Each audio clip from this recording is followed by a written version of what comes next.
Pessoal, tudo bem? Retomando a nossa série de resumos sobre direito empresarial, o tema de hoje vai tratar sobre recuperação das empresas, né? No resumo anterior, nós falamos sobre falência das empresas e agora vai ser sobre recuperação.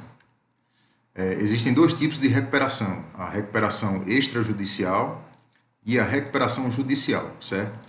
Ambas têm a mesma finalidade, é tentar restaurar a situação econômica da empresa para que a mesma não venha a seguir o próximo passo, que seria a falência judicial, né?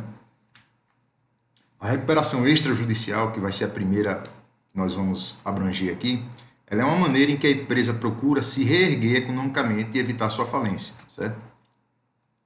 Nesse sentido, é um tipo de acordo onde será realizado entre o credor e o devedor, fora do ambiente judicial.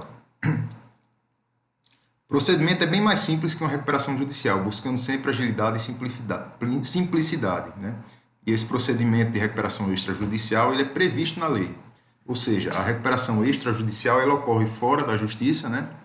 E ela é um procedimento também baseado na lei, né? Não é um acordo meramente informal, mas é um acordo que corre fora do âmbito judicial, porém ele volta para o âmbito judicial a fim de ser homologado. E esse tipo de recuperação, ele incide dois tipos, né? dois modelos. Tem a recuperação meramente homologatória, que é a facultativa. Opa, peraí, tivemos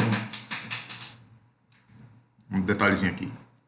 Nessa modalidade, todos os credores sujeitos ao plano de recuperação assinam um acordo de pagamento dos créditos, que posteriormente serão enviados ao juiz competente para que seja homologado. Na recuperação impositiva aos credores, que é a recuperação obrigatória, nesse tipo de recuperação também há o acordo entre as partes, contudo, não será necessário obter a unanimidade de assinatura dos seus credores.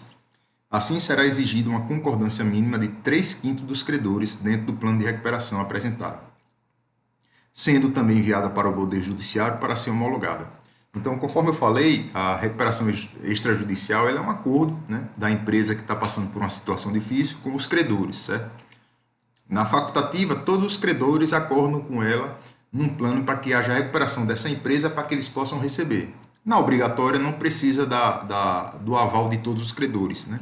Mas se 3/5 dos credores estiverem de acordo com o plano, ela vai seguir continuidade e ambas terão que ser homologadas na Justiça.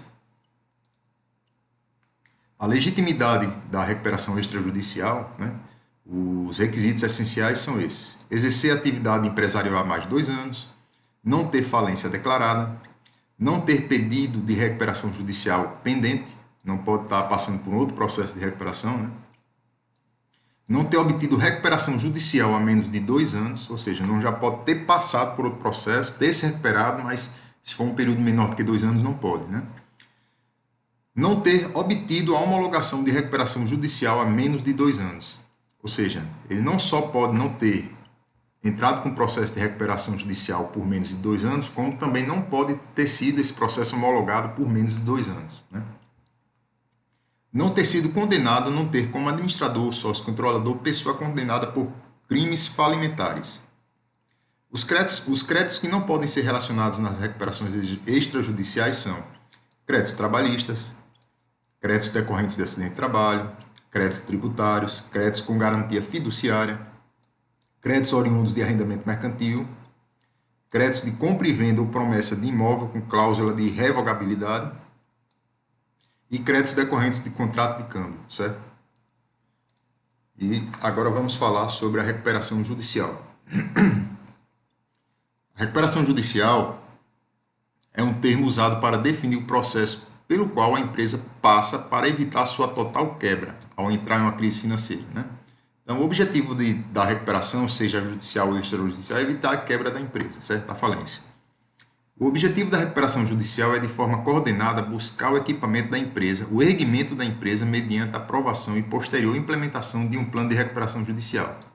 Então, é uma estratégia coordenada, ela tem um plano de recuperação judicial, que justamente vai englobar todos os créditos que são os devidos pela empresa até a data do seu pedido, ok? A empresa recebe permissão para suspender e renegociar parte de suas dívidas com seus credores, aqueles a quem ela deve algum pagamento durante a crise financeira, podendo evitar o encerramento de suas atividades e viabilizando a preservação de empregos. Então, durante a recuperação judicial, fica suspenso a renegociação de dívidas até que o plano esteja homologado, certo? O processo de recuperação judicial é feito justamente para evitar uma corrida de credores, ou seja, que os credores de forma individual e desordenada busquem reaver seus créditos, cobrar suas dívidas contra a empresa. Então existe uma coordenação e uma organização de todo esse processo para que credores de diversas naturezas, diversas classes, estejam todos sujeitos a esse procedimento. Na recuperação judicial, ela é uma medida tomada pela empresa quando os credores estão lá pressionando para recuperar os seus valores, né? Então, para que não tenha uma enxurrada de processos de cobrança judicial, é feito essa recuperação onde vai juntar todos os credores e de forma organizada eles vão coordenar esse processo de pagamento dessas dívidas, certo?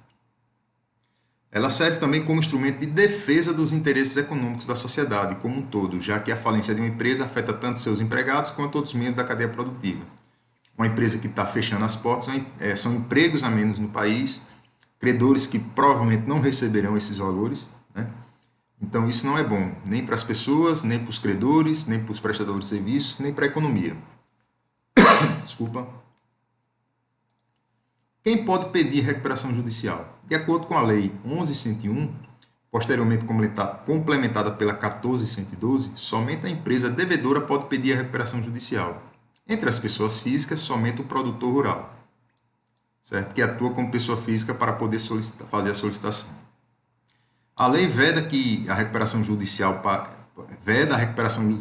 as seguintes entidades: empresas públicas, sociedades de economia mista, instituições financeiras, entidades de previdência complementar, seguradoras, planos de saúde, cooperativas, consórcios e sociedades de capitalização equiparadas. A legitimidade da recuperação judicial. Para que possa ser elegível a recuperação judicial, a empresa precisa atender os seguintes critérios. Que critérios são esses, né? Ela tem que estar ativa e registrada na junta comercial por pelo menos 2 anos. Não pode ter ingressado com outro processo judicial nos últimos 5 anos. Não pode ter obtido concessão de plano especial de recuperação judicial nos últimos 8 anos. E se já foi falida anteriormente, a falência decretada já deve ter sido declarada extinta, certo? Por sentença transitada e julgado. Ou seja, não pode haver nenhuma responsabilidade remanescente de processos anteriores de falência. Ou seja, ela não pode estar num processo de falência anterior. E se houve algum processo de falência anterior, esse processo já tem que estar transitado e julgado, já tem que estar tudo decidido e definido, certo? E mesmo estando julgado, tem um intervalo aí de 2 anos para a solicitação de uma nova recuperação. Por fim, não pode ter sido condenada ou ter como sócio ou controlador pessoa condenada por qualquer crime previsto na lei. Então, um dos sócios ou controladores não pode estar com algum problema na justiça, né? Como cobrar uma empresa em recuperação judicial, né? Tem uma ordem de prioridade que precisa atentar. Existe uma ordem, né, que ela é embasada pelo artigo 83 da lei, e ela deve seguir essa ordem, que é, na lista de prioridades, primeiro são os créditos trabalhistas de até 150 salários, ou oriundos de acidente de trabalho. Depois são os créditos com garantia real, como imóveis, por exemplo. Terceiro são os créditos tributários, exceto os extraconcursais contraídos pela empresa durante a recuperação e as multas tributárias. E por último, os demais créditos. É aqui que entram os credores, prestadores de serviço, bancos, fornecedores, né? Os demais credores entram aqui. E isso tem sido motivo de queixa, certo? Porque às vezes a empresa ela não tem para todos, né? Atende o primeiro, o segundo grupo e depois não tem mais condições, aí é decretada a falência. Mas no plano de recuperação existe todo um organograma, existe toda uma estrutura, um planejamento, uma estratégia para que a empresa continue ativa, para que ela adquira recursos para poder obedecer essa lista de prioridades aqui, certo? Empresas que já pediram recuperação judicial. Errozinho aqui.